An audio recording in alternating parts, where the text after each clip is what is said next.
Robert Hughes is here. He was chief art critic for Time magazine until 2001. His books include American Visions, The Fatal Shore, and The Culture of Complaint. His new book is Goya. It examines the life and work of the Spanish artist. I am pleased to have Robert Hughes back at this table now or whenever he would like to come. Welcome. God bless you. Thank you. God bless you, my friend. I'm not sure when you first told me you wanted to write this book. Years ago. Yeah. I'd had it on my mind for a long time. I mean, Goya is, without question, one of the heroes of my life. I don't have sporting heroes, but I do have Goya. No. He just totally fascinated me, but I was never able to really find a way into him, because there isn't any diaries, there aren't any diaries, the letters exist, but they're fairly sparse. And yet, nevertheless, there was this feeling, which I felt very strongly, that he had a kind of, not exactly charismatic, but extremely strong character, which enabled him to negotiate all the things that were thrown in his way, principally, of course, his deafness, which, we think of... Came at what age? 46 or thereabouts. Yeah. And he was just stricken down, crushed under it like a bug under a harrow, suddenly he couldn't hear the rest of the world. Now, we think sometimes that deafness is a bit comic. Hello, hello, Charlie? Not at all, no. It's more like that frightful utterance of one of Blake's mythic heroes where he says, lost are my emanations, meaning any form of self-expression. You're cut off.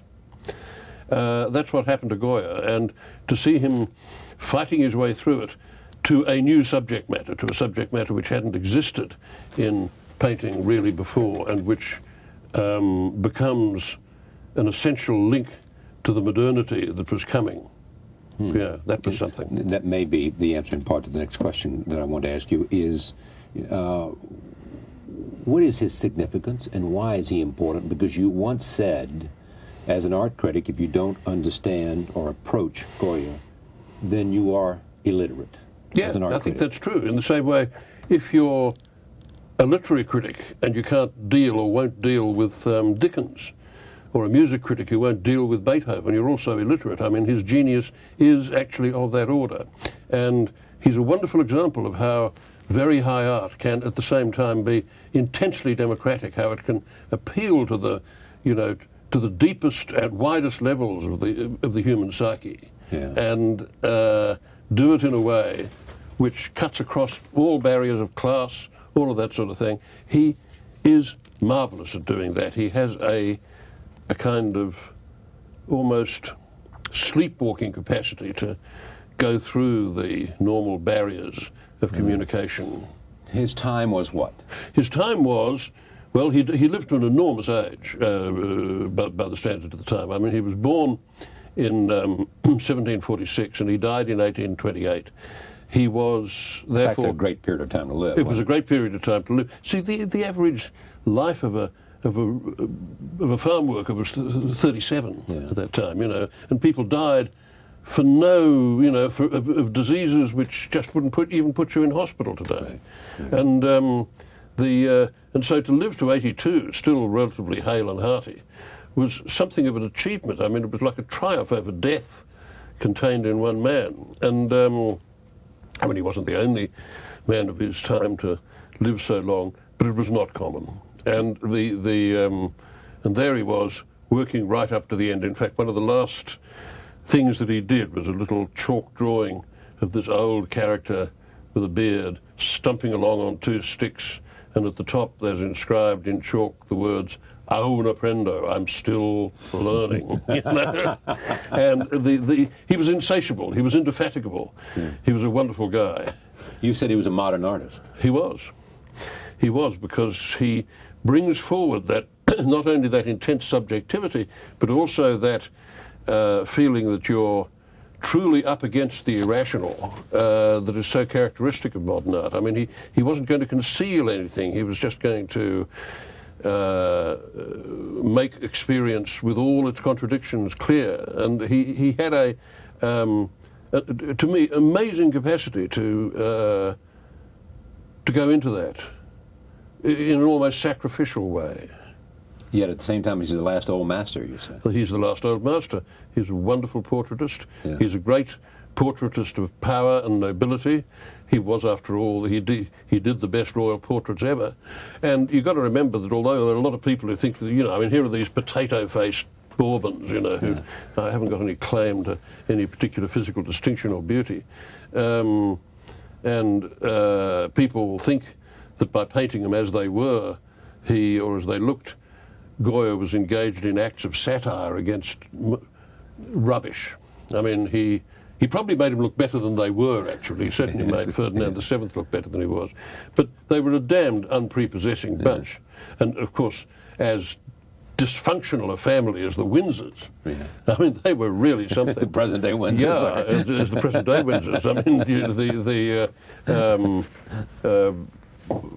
what's her name? Maria Luisa, the wife of Carlos IV, and the mother of the Bourbon who came back after Napoleon took over Spain, said that her son looked like a toad. Yeah. And there wasn't much love lost between them. They were a very strange bunch, and they were very inept. And there was Goya negotiating his way between these people and producing these truly memorable icons of kingship and queenship. Is he one of the great portrait painters? He's one of the greatest portrait painters ever, without a question. In fact, if I was asked to, I mean, he owed something to English portraitists like Gainsborough and Reynolds and Romney and so forth, but he, yeah, absolutely, he's one of the greatest. He's one of the greatest topographers of the human face that ever existed. And he's both extremely faithful and incredibly inventive. Yeah. What was it that Picasso once said that, you know, that a portraitist is, that somebody who paints portraits is painting himself? Yeah, that was before Picasso. It's as much about the painter. That's an old Roman saying. It's as much about the painter as is the subject. Yes, well, I think that's probably true to some degree, but not quite as much. With Goya? Not quite as much with Goya. Yeah. No, I mean, he was very interested in what other people looked like and very respectful of it.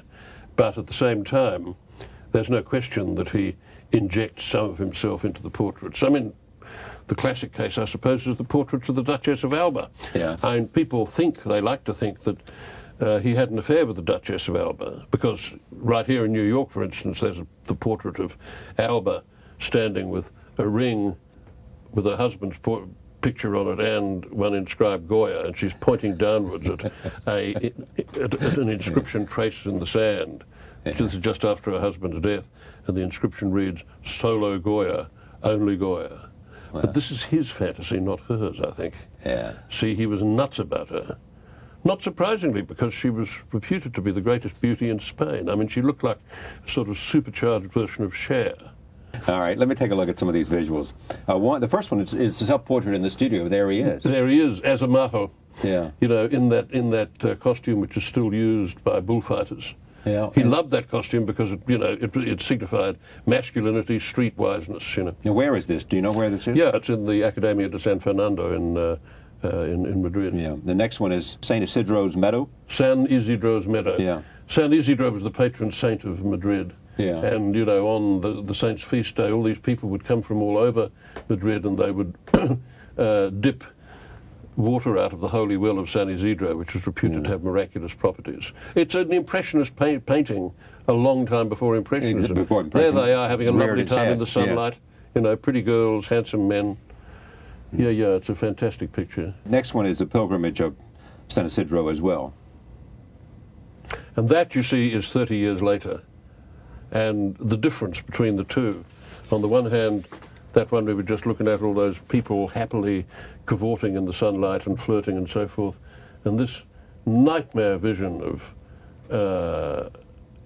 these howling, stupefied faces, you know, pressed up against the picture, yelling like rhesus monkeys. I mean, it's a really scary vision of humanity en masse. Nothing is more untrue than the idea that Goya was some sort of an unthinking populist. He really was not. He didn't like humanity en masse very much, and that comes out in his... now, why was that? Because he was a sensible man.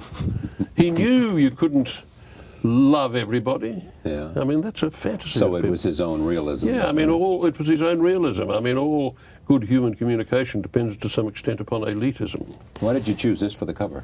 because it's his most famous picture. Yeah, okay, so it's and I think in some respects his greatest one. It's the shooting of the insurgents of the 2nd of May on the 3rd of May. Just because of your reputation as an art critic, tell me why that's a great painting. Well, first of all, we're not looking at the whole painting. And of course not, you can tell that. Yeah. But I think I can tell you why that's a great human figure. First of all, because it appeals on so many different levels. I mean, you see that little swarthy peasant throwing out his arms in that gesture as if he was throwing his own life into the muzzles of the firing squad. Yeah. There's this mass of absolutely faceless figures in their greatcoats, the French, who are about to mow him down. You don't see their faces. It brings up everything that you've ever known or suspected about the anonymity of modern warfare. Right. You know, with those backs braced into the recoil of those big 70 caliber muskets. And the randomness of it. And the randomness of it, and the fact that he wasn't tried, etc., etc. And it's such a, I think, moving tribute to the indomitable character of Spanish working class resistance to Napoleon. Another great book that you are dying to write. I mean, you had this and you've lived with this idea. What is it? A memoir. Is it really? Yes, I want to do that. The next book I write is going to be about an architect, Norman Foster. Sure. Why are you doing that? I mean, I know Sir Lord Norman Foster. Lord Foster, yeah, yes. And he's, he's contemporary. Yes. He's writing, and he's working as we speak. That's right. He's even having some work here in the United States. Or in the case of the World Trade Center, not having some work. Or not having, he wasn't selected there. But why him, and why an architect? I mean, he's... I studied architecture for 4 years at Sydney University. I've never written much about architecture. Okay, but is there something about Norman Foster? I mean, you like his work particularly rather than Frank Gehry or I.M. Pei or a whole dozen of others? I like his work a lot more than I.M. Pei, although I highly respect I.M. Pei. Gehry has biographers clambering all over him like ticks on a hound. Right. I just think it would be really interesting to write about somebody who practices an imaginative art at a very high level of professionalism and at the same time has interesting ideas about architecture. Do you still fish? I do, but I can't. I mean, I can't do heavy wading like I used to because of my leg. So you can't do fly fishing and wading out? I mean, I can sort of mince along the banks of the stream. Yeah, but you'd also go out on a boat, too. Oh, yes. You can do that. I can do that, but I can't go out on a boat in heavy weather and, pump up tuna from great depths. All of that stuff I used to love doing. I hope I will someday get back to it, but at the moment I just can't. So the competition with the damage done to your body from the automobile accident is an ongoing competition. It's an ongoing competition. It's an ongoing sort of act of irritable rehabilitation. Yeah. I have no doubt that I will get it done. It's just that, when you're 65, as I am, it takes a little longer. I mean, if I was 25, it would be a different matter. If I was a young fellow like you. Yes, of course. Yeah, but I mean, we've told the story of Robert Hughes, who used to live in the village and roar around town on his motorcycle. On the Honda, sort of the romantic figure that he was at that time. I don't know that romantic, but I certainly get a slight twinge of nostalgia when I look at those photos. I had such a beautiful black leather jacket. Thank you for coming. Thank you for having me. This book is Goya, told by Robert Hughes. Let's do some more stuff here soon. Anytime, Capitan. Great to see you. And you. Thank you for joining us. See you next time.